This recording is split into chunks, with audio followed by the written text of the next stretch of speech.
I'm one of the people that had the idea that a new way, and maybe for some people a better way of caring for those that were dying, could be brought into Spokane. That was 40 years ago. We knew that we were doing this in a death-denying culture, and that in order to even influence the culture, we needed to be a model and to educate. And I can remember thinking I, as an experienced nurse, have quite a bit that I can help these people with, and I learned I didn't know much. And I learned from the clients and families. And the first time I had a client, I didn't know what I was going to do when I walked into that person's home. And so I'd ask a question. It was an open-ended question about, well, tell me about yourself. And I'd hear these profound responses from people because nobody bothered to ask them what mattered. And so one of the questions we learned to ask is, what matters most to you right now? Even the whole concept of kind of talking about it with the patient was new.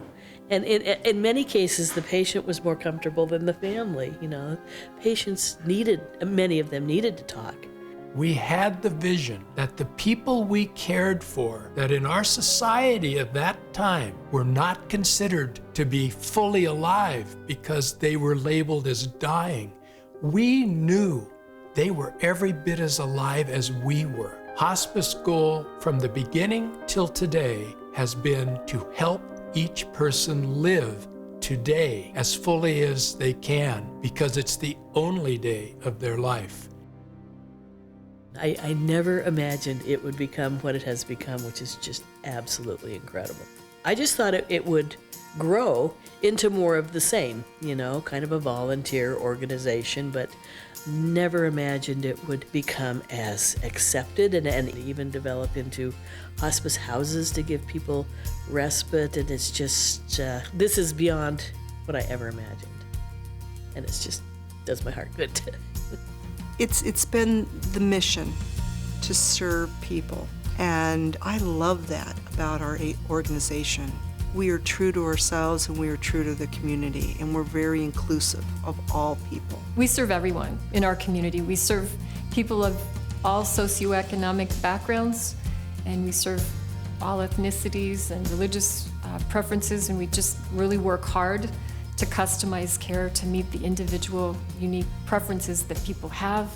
And our job is to help them, empower them to craft this experience in the way that's meaningful to them. We're willing to change and adapt where we need to, and we are very willing to look at how we are providing care and tweak it if we need it. We're never complacent in what we do. For people that we serve, we offer those families one-on-one counseling for up to 13 months after the death of their loved one. And we have groups that are available to anyone in the community, and those are always available, and there's no cost for any of that. What I'm proud of is I was part of a panel on working with children and grief, and all the staff together made a decision that our priority is how do we better serve children in this community experiencing grief. Camp Jamaica is available to any child in this community, whether they were hospice clients or not. The only criteria is that they have experienced the loss of someone significant in their life.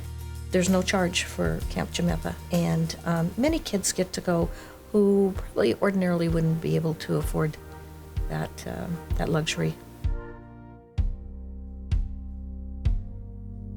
I became a volunteer here at Hospice of Spokane in the fall of 2002, and I started by helping a social worker here, Trina Poppins, to start a pet therapy program. Hi, my name's Alan Myers, and this is Sadie, our 10-year-old Labradoodle. And Sadie and I are part of the Pet Partners program at Hospice of Spokane. So about every Tuesday, our specialty is going to the hospice houses. We really enjoy the activity. We love the staff that we meet. We love the people that we meet, and we really love the looks that come across people's faces when they pet the dog, and they just get that warm feeling.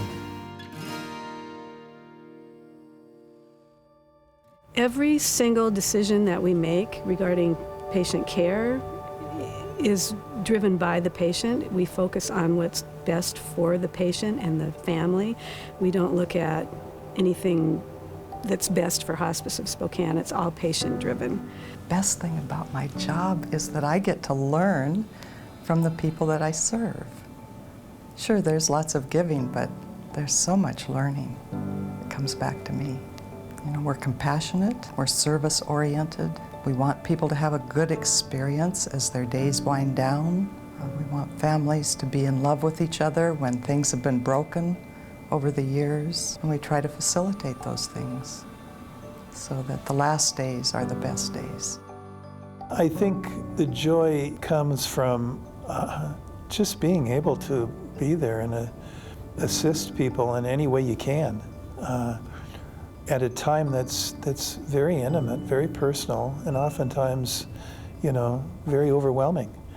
And especially if you're with a client for a long period of time, you know, you learn from them, and it's just a wonderful process. There is hope and joy in dying. People have many hopes at life's end. Probably the one I hear most often is a hope that their life made a difference. And as people explore that out loud and with their families, joy comes alongside of that, because we really come to understand each other and the value that we have in each other's lives. And I think that promotes joy. There's a lot of laughter and happiness, and a lot of connection, a lot of relationships that are mended, and a lot of relationships that are bonded and healed.